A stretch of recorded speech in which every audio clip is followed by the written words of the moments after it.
Gening nuju aya di dieu juragan teh. Atuh kalaresan pisan juragan.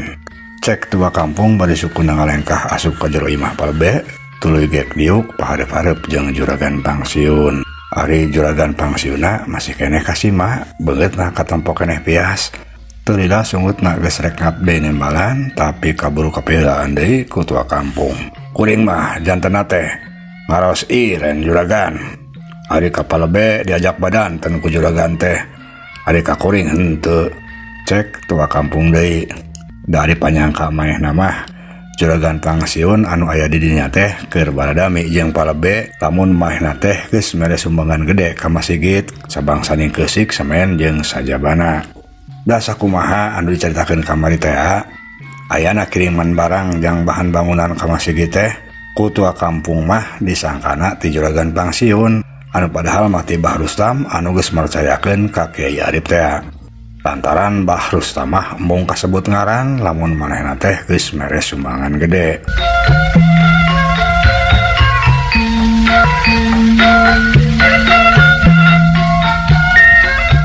Ngadenge omongan tua kampung kitu, juragan pangsiun malah ngarasa era.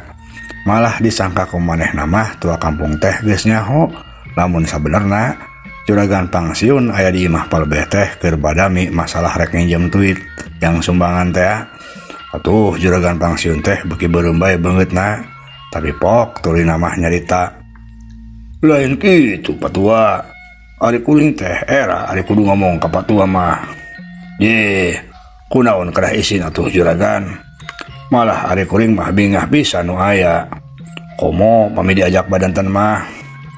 Justu ari ka palebe juragan badanten ari ka kuring henteu. Ari kuring dianggap naon atuh juragan. Cek tua kampung. Juragan pangsiun kerung. Nah tua kampung ngomong gitu. Nah manehna teh bener ngahartikeun ka aing kana kaayaan aing tanyungkun eta teh. Sigana mah pedah manehna teh sabenernya nyahoeun lamun aing teh kakarek-karek nginjem duit jeung sumbangan teh. Aduh lamun bener kitu teh cilaka. Boa-boa nu sejenna oge geus arapaleun. Aing rek nyumbang tapi duitna rek nginjem heula. Aduh, bener-bener wirang ieu mah yeuh. Gerentos juragan pangsiun. Ari palbe ngan seukur red ka ditu, red ka dieu. Tacan ilu ngomong naon. Keur kitu kadenge tua kampung ngomong deui. Alhamdulillah juragan. Abdi nganuhunkeun pisan ka juragan. Lantaran kiriman barang teh juragan teh parantos dongkap. Nya lamun dietang mah diartoskeun kitu. Meureun hargina teh langkung ti 2 juta. Juragan, leres-leres luar biasa juragan mah. Cek tua kampung. Juragan pangsiun beuki kerum mimiti teu ngarti kana maksud omongan tua kampung. Naon maksudna kiriman barang teh patua? Ulah sok senar sendiri kitu ah. Je atuh juragan ulah kitu. Tos ari ka kuring mah teu kedah sumpat-sumput juragan. Kuring ge ngartos juragan teh tos nyumbang tapi alim ria. Juragan pangsiun beuki teu ngarti ayeuna mah palebe oge kerung mimiti mikiran omongan tua kampung. Hari tua kampungna pok deui nyarita. Ya juragan, tadi aya kintunan barang, beusik, semen, kayu, sareng sanesna. Saurna ti saurang hamba Allah. Tapi dari kuring mah tos ngartos, tos tiasa nebak.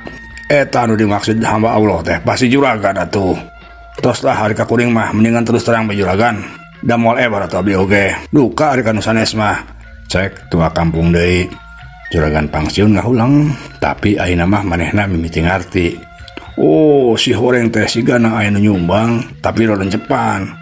Terus ku tua kampung yang kana aing nu nyumbang teh. Kitu sigana mah.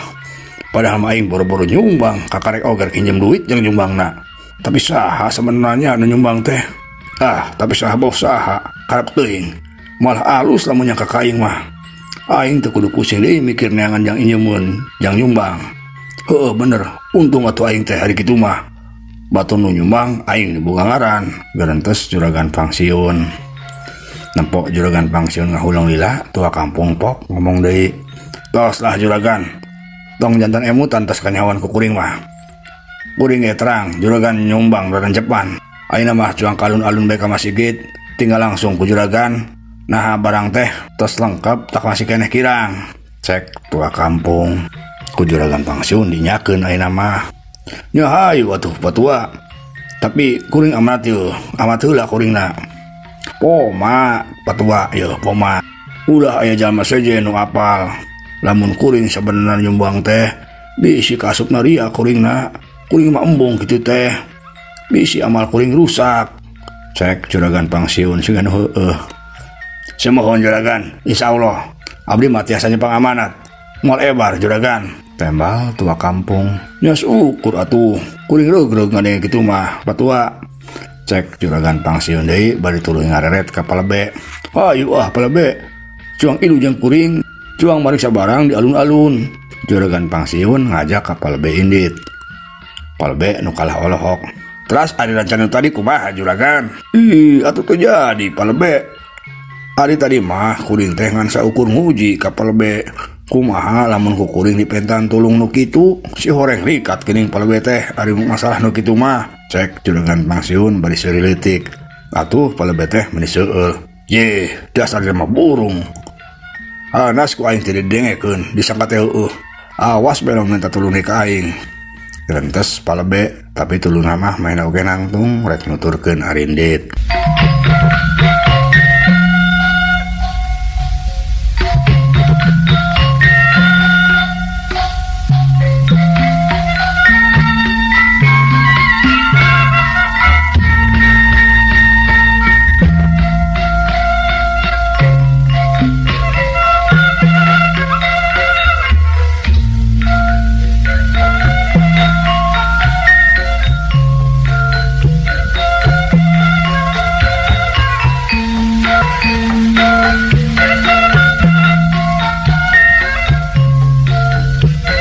Kaayaan beki tambah beurang, panon poe karasa panasna beki moreret. Sora ingon-ingon lembur kadengereang patembalan, sora hayam jago ngkorongok.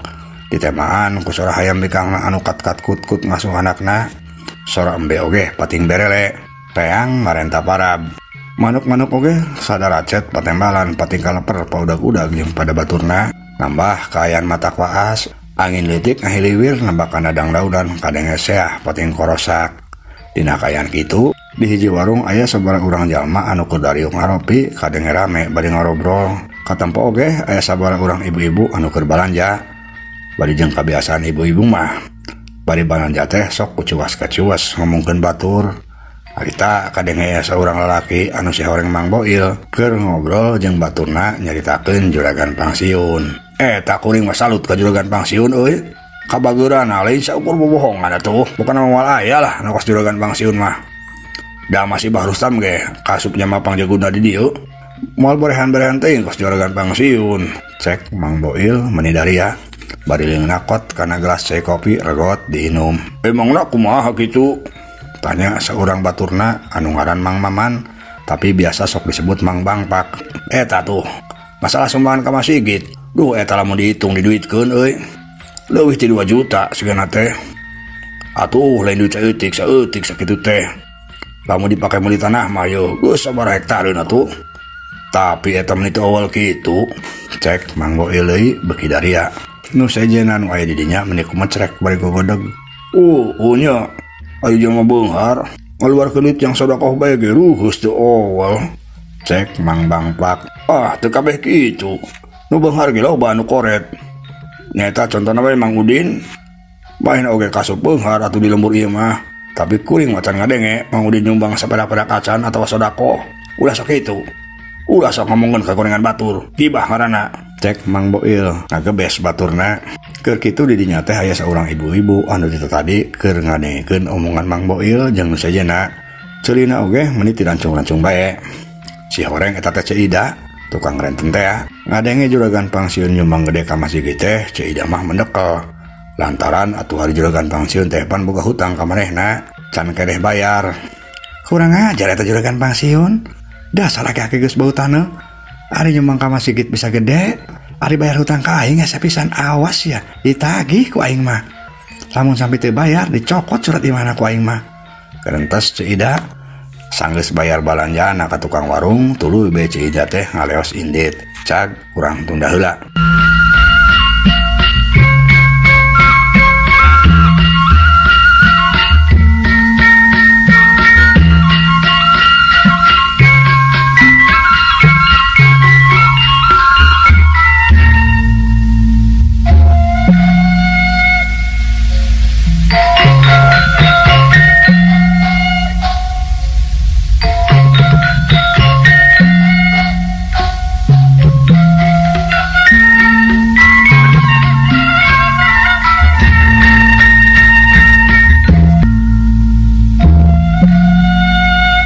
Marik deui heula nyaritakeun kaayaan juragan pangsiun tua kampung jeung palebe anu ayeuna keur laleumpang rek nguru ka alun-alun masjid pikeun meriksa kaayaan barang-barang bahan bangunan anu panyangka tua kampung jeung sejenna mah sumbangan ti juragan pangsiun.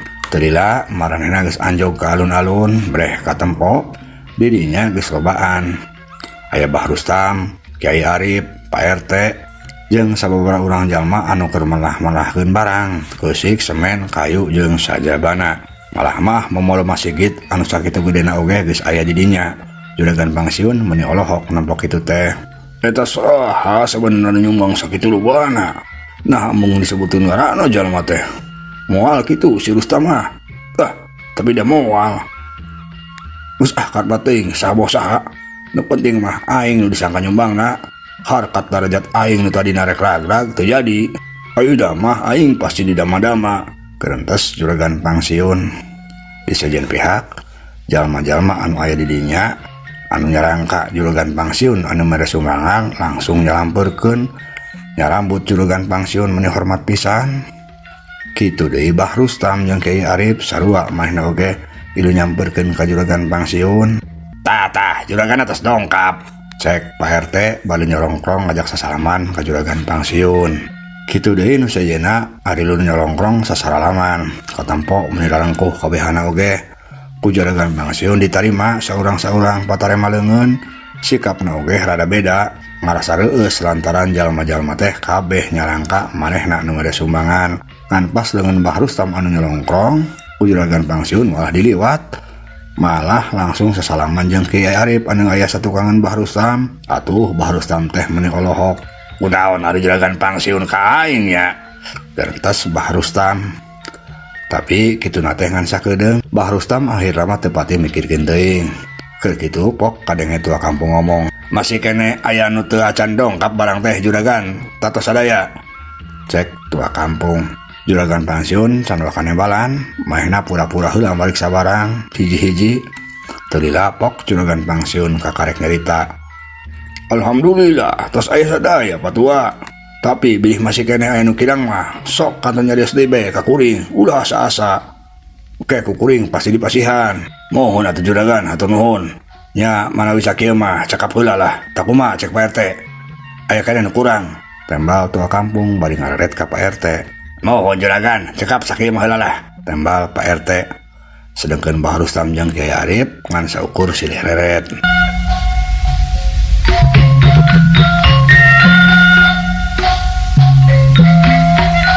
Keur kitu ujug-ujug datang seorang jalma meuni rawah riwih. Punten Pak Tua, Pak RT. Oge kan sanesna. Itu cek eta jalma siga nu sasah. "Aya naon mangentang? Aya naon? Sok ngomong teh bener atuh." Cek tua kampung ka eta jalma. Itu Mang Rudinta sareng Bionah." Cek eta jalma deui. Mang Rudinta jeung Bionah naha atuh. Mang Rudinta sareng Bionah tos pupus." Atuh ngadenge kitu teh kabehana meuni kaget. Kabehana bareng nyebut innalillahi wa inna ilaihi rajiun. Terus kadenge pok tua kampung ngomong, "Nya ayeuna kulantaran aya kapapatenan, geus tunda heula pagaweana. Ayeuna mah cuang ka ditu bae ngalayan kabehan." Cek tua kampung ngajak ka jalma-jalma anu di dinya takjiah ka Bionah jeung Mang Rudinta. Anu dicarangkanna bener ninggal. Atuh breng bae kabehana ngalabring muru ka imah Mang Rudinta. Kitu deui juragan pangsiun ilu ngabring jeung nu sejenna.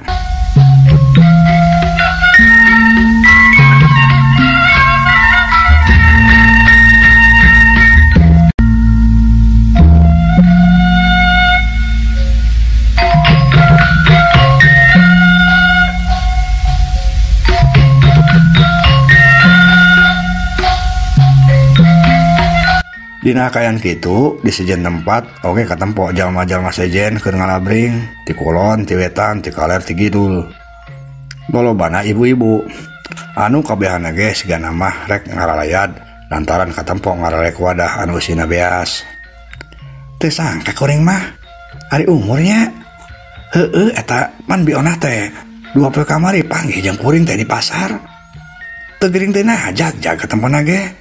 Cek salah seorang ibu-ibu bari lempang. "Puguh ku jeung kuring ge panggih. Malah ku kuring di Banyolan sagala." Tembal nu saurang. Tah gitu ari ngaran umur mah. Ngan eta nu mau teh sampai duaan-duaan gitu salah jeung pamajikan. Cek nu saurang deui bari terus laleumpang. Ngan waktosna seep ieu dongeng karangan pribados Kang Abun Burhanuddin hapunten kakirangana mugi katampi kalayan kabengahan. Assalamualaikum warahmatullahi wabarakatuh.